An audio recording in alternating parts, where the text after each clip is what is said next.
Parmi les enfants existants dans l'univers Marvel, il en existe un qui est juste un monstre en termes de puissance. On parle ici de l'enfant de l'homme le plus intelligent de l'univers Marvel. Son nom, Franklin Richards. Bonjour à tous, j'espère que vous allez bien. Bon alors, qui est Franklin Richards? Franklin est le fils de Reed Richards et de Susan Storm. Et tout commence dans ce comics intitulé Fantastic Four Annual. Je précise, c'est bien le numéro 6 dans lequel on découvre la naissance d'un enfant nommé Franklin. Bon, mise en contexte rapide. Susan est enceinte. Le bébé allait bientôt arriver, mais problème. Reed ne veut pas se rendre à l'hôpital. Pourquoi? Parce que sa femme et le bébé risquent de mourir tragiquement à cause des rayons cosmiques auxquels ils ont eux-mêmes été exposés lors de l'obtention de leur pouvoir. Alors oui, nous parlons bien sûr de l'accident qu'ils ont eu et qui a fait d'eux les 4 fantastiques. Richard s'est mis à étudier la zone négative pour trouver un élément constitué d'antimatière qu'on pouvait uniquement trouver dans la zone négative. Sinon, ce ne serait pas drôle. Et attention, là, c'est la meilleure partie pour moi, celle que je surkiffe, y aller, c'est mourir. Ouais, rien que ça. Comme toute personne normalement constituée, on devrait se dire « Force à Suzanne, elle va crever ». Mais Mr. Fantastic ne voit pas les choses de cette façon. Et Johnny et Ben ne voulaient pas le laisser sacrifier sa vie en se rendant seul dans la zone négative. Tous décident donc de se rendre dans la zone négative. Avec un harnais d'antimatière pour pouvoir survivre à la traversée et la technologie de Richard permettant d'ouvrir un portail vers la zone négative, ils entrent donc dans la zone négative où se trouvait un être qui semait la terreur, la destruction. On parle d'Annihilus. Richard se fera attraper par une créature au service de ce dernier et envoyé vers les profondeurs d'une planète déserte dans laquelle il fera justement la rencontre du puissant, du redoutable, de l'être qui veut être le dernier et surtout l'immortel, Annihilus. Alors oui, Annihilus convoite beaucoup de choses et parmi elles, l'immortalité. Et dans l'histoire, cette partie a une énorme importance car Annihilus possède un objet appelé la barre cosmique qui lui donne un grand pouvoir, notamment l'immortalité qu'il chérit tant. Sans lever le petit doigt, il a pu par exemple avec ce pouvoir neutraliser les pouvoirs de Richard et en faire une sorte de légume. C'est à ce moment-là que Richard s'est rendu compte que ce qu'il recherchait, c'était bien cette barre cosmique qu'Annihilus possédait et protégeait avec toutes ses forces. J'ai oublié de préciser une chose, c'est bien la première fois que Richard rencontre Annihilus et d'ailleurs c'est dans les deux sens. C'est la raison pour laquelle Annihilus ne l'a pas tué. Il voulait connaître l'origine de leur pouvoir pour son amusement personnel. Leur race, car pour lui, les 4 fantastiques étaient certes faibles mais quand même dangereux. Annihilus va donc se mettre à les torturer après s'être rendu compte que leur pouvoir était inutile. Finalement, il voulait les tuer. Mais son plan s'est retourné contre lui. Il se fera écraser par l'une des machines détruites par Ben. Et Richard va en profiter pour voler la barre cosmique, mais aussi voler le vaisseau d'Annihilus. Et grâce à la barre cosmique, ils ont pu conduire le vaisseau et prendre la fuite.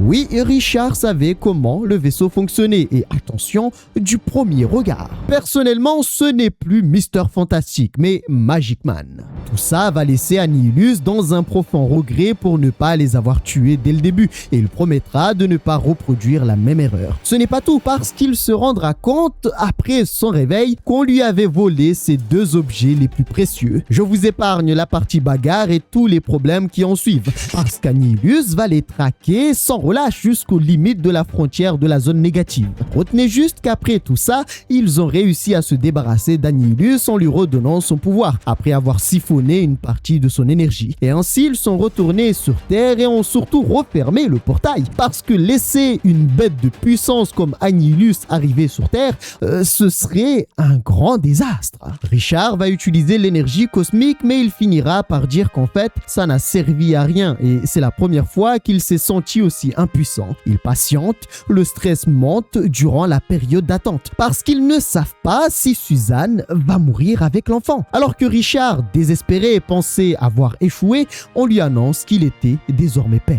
La joie est immense, les caméras bougent dans tous les sens et tout le monde le félicite pour ça. Le monde entier entier découvre la naissance de l'enfant prodige. Bon, je dis prodige en exagérant bien sûr, car personne à ce moment-là ne savait que cet enfant serait si puissant dans le futur. Enfin bref, c'est là qu'on découvre pour la première fois le bébé le plus populaire de l'univers Marvel. Son nom, c'est Franklin. Mais alors, comment a été son enfance? Eh bien, plutôt paisible par rapport à d'autres enfants des héros. Alors j'ai dit que son enfance a été paisible, mais son enfance a aussi été très mouvementée. Dès enfant, il s'est fait kidnapper par une certaine Agatha. En fait, cette dernière ne voulait pas vraiment lui faire de mal, mais elle savait que cet enfant possédait un grand pouvoir et donc elle voulait exploiter ce pouvoir, aider Franklin à l'éveiller. Elle l'a donc conduit dans leur communauté secrète de sorcières. Alors ça va complètement partir en vrille, et chose qui peut sembler bizarre, durant un petit moment, elle s'occupera de Franklin comme une nounou. Mais ça ne durera qu'un seul épisode, et d'ailleurs Franklin dira que tante Agatha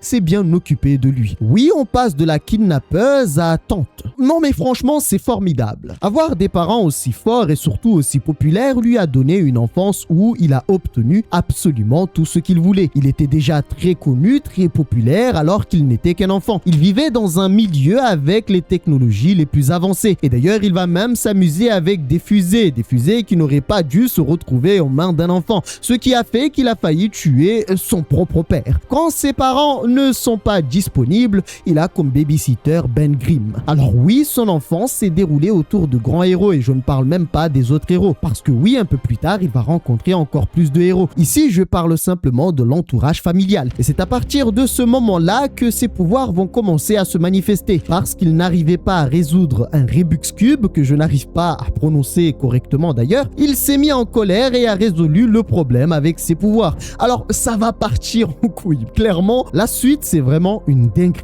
L'énergie était si incroyable que le robot à ses côtés va lancer une alerte car l'énergie était trop dangereuse. À la fin, Franklin l'a fait exploser. À partir de là, on va commencer à voir de quoi Franklin est vraiment capable et franchement, c'est terrifiant. Pour les intéressés, tout commence dans ce comics intitulé Fantastic Four numéro 245, la suite directe de l'histoire que nous venons de voir. Et l'image de l'affiche en dit long sur ce qui va se passer. Tiens, regardez juste en bas, il est noté fin de l'enfance. Et ça, c'est pour annoncer une fin précoce.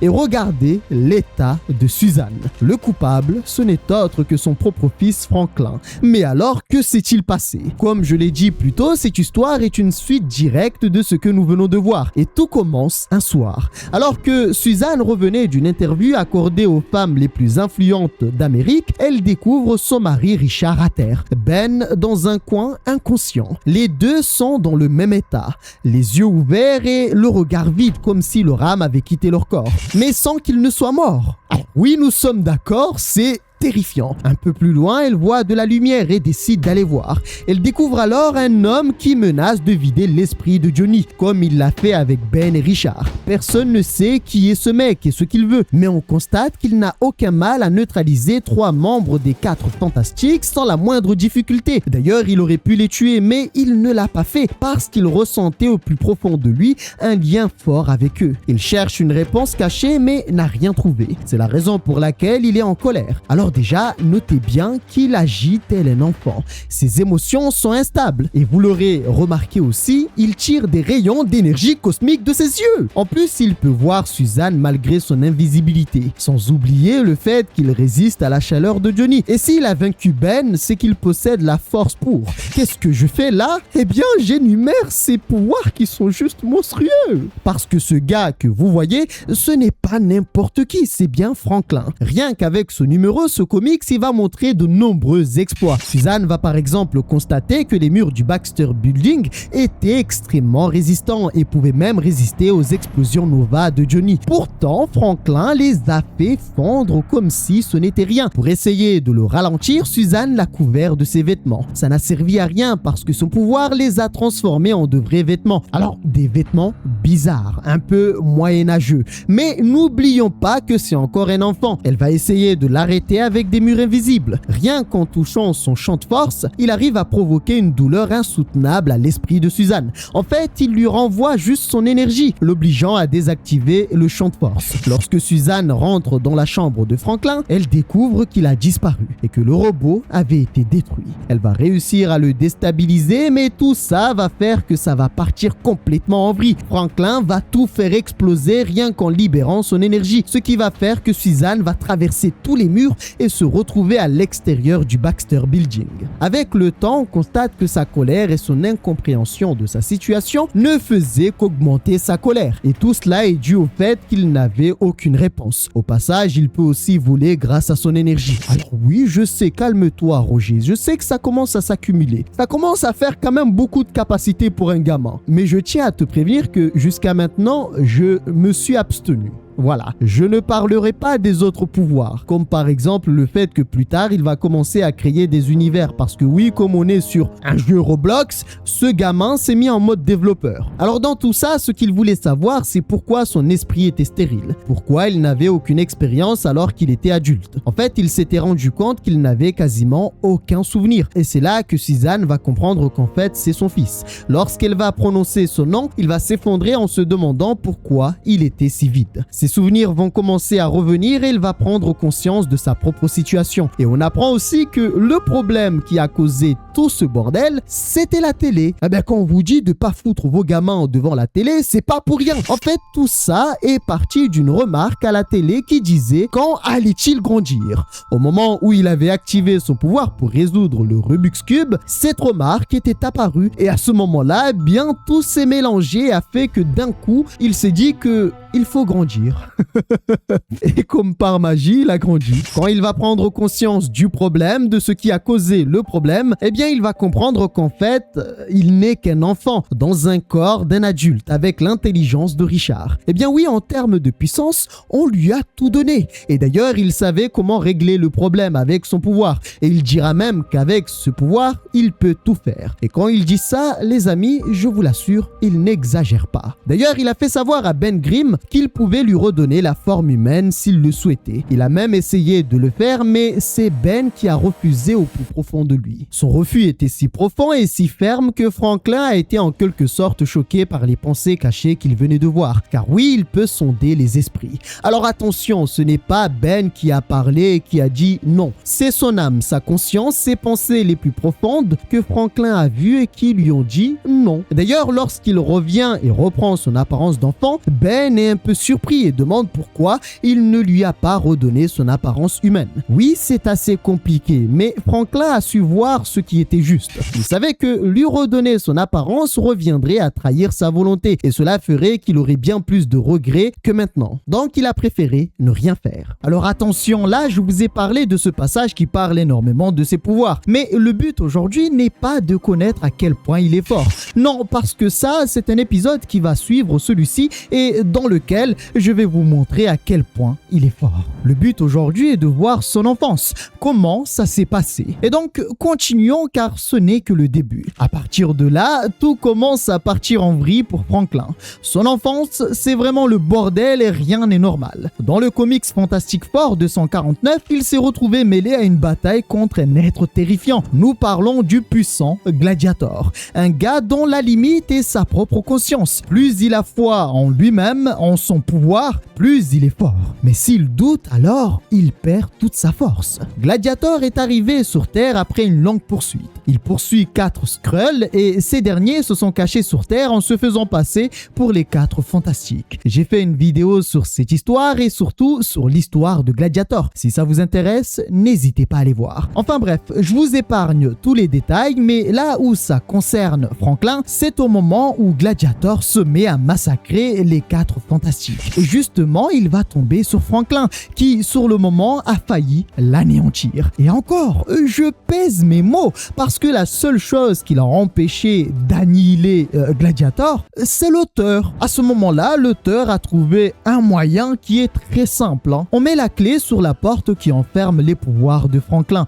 histoire de dire « Ah ben, ils sont partis les gars, on sait pas, pouf, ça a disparu, il a plus de pouvoir. » Donc, oubliez ce qui s'est passé avant. Alors non, je ne rigole rigole pas, c'est vraiment ce qui s'est passé. Je suis parfaitement d'accord avec vous, cela peut paraître bizarre, surtout après ce qu'il a fait juste avant. Une remarque à la télé a suffi à faire émerger une partie de sa puissance, alors qu'ici, sa mère se fait battre, mais il n'arrive pas à réveiller son pouvoir. Ça n'a aucun sens, je suis d'accord. La réponse qu'on nous donne, c'est qu'il ne maîtrise rien, et en fait, l'épisode avec la télé, ce n'était qu'un accident, et Franklin est simplement redevenu un enfant normal depuis cet épisode. Plus tard, il va se retrouver dans une autre sauce. Non, pas la sauce marinara. Ça fait un petit moment que j'y pense, il faut absolument que je goûte cette sauce. Enfin bref, c'est un autre gars tout aussi terrifiant que Gladiator. Nous parlons du redoutable Annihilus. Bon, pas de contexte, mais comprenez bien qu'alors que les 4 fantastiques étaient hors de la Terre et se trouvaient dans la zone négative, Annihilus a réussi à trouver un moyen d'arriver sur Terre en traversant la dimension de la zone négative. Arrivé, il dira avoir trouvé le petit Richard. Depuis peu, il a commencé à enquêter, il a trouvé quelques informations sur lui. D'ailleurs, Franklin l'avait reconnu et savait que c'était Annihilus, et surtout qu'il venait de la zone négative, là où ses parents se trouvaient à ce moment-là. À cet âge, Franklin était très intelligent et savait ce que faisaient ses parents. Et il s'avère qu'Annihilus avait peur de Franklin, surtout de son pouvoir cosmique. C'est pourquoi il voulait profiter de l'occasion, car pour une raison qu'il ignorait, Franklin avait perdu ses pouvoirs. Cette situation dérangeait aussi Annihilus, car il voulait profiter des pouvoirs de Franklin afin de se renforcer. Mais malheureusement pour lui, il ne pouvait plus le faire, car Franklin n'était qu'un simple humain à ce moment-là. Il l'a donc enfermé dans une pièce avec sa tante. Bon, il va le laisser dans un état catastrophique. Et Annihilus va se mettre à parcourir le Baxter Building, mais on découvre aussi un secret le concernant. Il ne peut pas garder son costume, ou plutôt son armure, très longtemps, parce que cela peut l'étouffer. On découvre alors le vrai visage d'Annihilus. Bon, ce n'est pas très détaillé, mais au moins on sait à peu près à quoi il ressemble. Alors concernant les pouvoirs de Franklin, c'est dans les pages suivantes qu'on découvre le pourquoi du comment, mais surtout le problème. Reed explique que Franklin possède des pouvoirs très puissants, voire cosmiques, mais ils ont comme disparu du jour au lendemain. Ce qui fait qu'en fait, rester avec lui dans le Baxter Building en sachant que tous leurs ennemis savent où les trouver, c'était trop dangereux et un jour, ça pourrait vraiment mal tourner. Alors, il décide de quitter New York et de s'installer dans un endroit où personne ne serait capable de les reconnaître. Et d'ailleurs, à cause des événements avec Annihilus, Reed Richards pensait à arrêter tout. À ce moment-là, Franklin était à l'hôpital dans un état pas très bon et le coupable, c'est justement Annihilus. En fait, à cette période, ils ont compris que leur vie, tout ce qu'ils faisaient, allait avoir un impact considérable sur l'enfance et surtout sur la vie de Franklin. Alors, il fallait prendre une décision radicale. Une décision qui peut sembler logique, mais qui peut en même temps les mettre aussi en danger. Parce qu'à cause de ça, ils vont se retrouver face à un autre gars. Un peu plus tard, Franklin va encore une fois se faire kidnapper. Cette fois, c'est Mephisto. Ah ben non, sinon c'est pas drôle. Il faut absolument qu'il soit mêlé à toutes les pires crapules pouvant exister. Bon alors Mephisto n'a pas fait les choses à moitié parce que ce dernier a décidé de tout simplement kidnapper toute la famille. Petite mise en contexte. Un jour, Doctor Strange se rend dans une ville après avoir remarqué une énergie étrange, une énergie maléfique. Il se déguise en docteur. Bon, il est docteur. Tout ça pour avoir des informations. Et c'est là qu'il découvre une famille allongée par terre. Il se rend compte que c'est Reed Richards et sa famille. Une femme nommée Alma Chalmer les accuse d'être des êtres du mal, en les traitant de sorcières. Et pour se débarrasser de la famille de Reed, elle avait contacté une certaine Elspeth Cromwell. Je le prononce super mal, mais ce n'est pas grave. Et d'après cette femme, cette dernière les a bannis à la punition éternelle. Alors il s'avère qu'en fait les choses étaient bien plus compliquées que ça. Reed et sa famille étaient dans un sommeil profond, car leur âme se trouvait dans une autre dimension. Le maître de cet endroit, c'est Mephisto. C'est lui qui les avait capturés et conduits dans sa dimension, et ce dernier avait commencé à les torturer. Mephisto va littéralement les transformer en jouets parce que oui, dans son royaume, ce qui fonctionne, c'est sa volonté. Il va par exemple prendre Suzanne et la balancer dans un énorme pic, ce qui va lui ouvrir le ventre, mais elle ne meurt pas, car seule la volonté de Mephisto est roi dans ces lieux. Ce qui signifie que s'il ne veut pas qu'elle meure, il peut lui faire tout ce qu'il veut, lui arracher la tête ou je ne sais quel autre autre atrocité, eh bien, elle ne mourra pas même si elle vient à être brûlée vif. Par contre, tout ce mal, toute cette douleur, ça ne fait que nourrir Mephisto et le rendre plus fort. Sauf que tout va changer à l'arrivée de Doctor Strange. Alors ce n'est pas Strange qui fera la différence car ce dernier va se rendre compte que Mephisto était devenu plus fort que jamais. Non, ce qui va les sauver, c'est au moment où il va se rendre compte que dans ce cristal, il y avait quelque chose qui pouvait les sauver. Il se rend compte que c'est le fils de Reed Richards, ce qui le surprend car cet enfant était innocent. Si Mephisto venait à le torturer, le plaisir serait immense. Mais il constate qu'étrangement, il ne le faisait pas et avait simplement fait en sorte qu'il dorme paisiblement et même fait en sorte qu'il ne fasse pas de cauchemars, voire juste de mauvais rêves. Lorsque Mephisto voit Strange près de Franklin, il devient fou et lui demande de s'éloigner de lui. Alors naturellement, Strange s'est demandé s'il le protégeait, mais Richard avait compris. Mephisto avait peur de Franklin. Et là, il s'est rappelé de l'événement où Franklin avait éveillé ses pouvoirs, alors que ces derniers étaient censés sommeiller en lui. Il informe donc à Strange que la clé, c'était Franklin. Il fallait absolument le libérer. Bien que Strange ne comprenait pas, il a fini par suivre son plan. Libérer Franklin était perdu. Il ne savait pas ce qui se passait. Alors Mephisto voulait profiter du fait qu'il était désorienté pour prendre l'avantage, pour le torturer sans qu'il ne meure jamais. Ces paroles ont fini par mettre Franklin en colère et libérer son pouvoir. Une seule attaque a suffi pour vaincre Mephisto. Il est si puissant que Mephisto dira que son pouvoir était plus grand qu'il ne le craignait. Mephisto va perdre une grande partie de son pouvoir et tout simplement disparaître. C'est comme ça que, plus tard, ils vont se réveiller alors que tout le monde pensait qu'ils étaient morts. Franklin va commencer à chialer parce qu'il avait vu un homme rouge horrible qui voulait le tuer. Non mais un peu de sérieux, c'est Mephisto qui devrait pleurer après ce qu'il lui a fait. Alors dans tout ça, j'aurais bien pu vous parler de l'arc Power Pack, où sur plusieurs comics, à peu près 10, il rejoint une équipe de héros. Enfin, je dis de héros, mais plutôt d'enfants héros, qui s'amusent à faire les héros. Ils se battent et des fois passent du bon temps ensemble, mais